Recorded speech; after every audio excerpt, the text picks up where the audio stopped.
ஆமதாபாத்தில் விபத்துக்குள்ளான ஏர் இண்டியா விமானத்திலிருந்து உயிர் தப்பிய ஒரே பயணியான விஸ்வாஷ்குமார் தான் மரணத்தில் இருந்து தப்பியது குறித்து மருத்துவமனை படுக்கையிலிருந்து சில தகவல்களை பகிர்ந்திருக்கிறார்.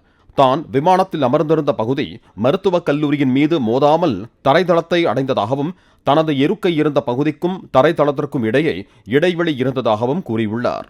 இதையடுத்து சீட் பெல்ட்டை கழற்றிவிட்டு உடைந்த கதவு பகுதி வழியே தான் தப்பி வெளிவந்ததாக கூறிய விஸ்வாஸ், விமானத்தின் மற்ற பகுதி சுவற்றின் மீது மோதி இருந்ததால் மற்றவர்களால் வெளியே தப்பிக்க முடியாமல் போயிருக்கலாம் என்றார்.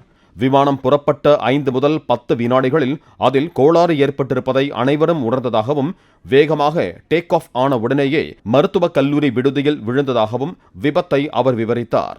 பலரது உடல்கள் சிதறி கிடந்ததாகவும் விஸ்வாஸ் குறிப்பிட்டார். தான் எப்படி தப்பி வந்தேன், எப்படி உயிர் பிழைத்தேன் என்று இதுவரை தன்னால் நம்ப முடியவில்லை என கூறியவர், விமானத்தில் ஏற்பட்ட தீ விபத்தால் தனது இடது கையில் காயம் ஏற்பட்டதாக தெரிவித்தார்.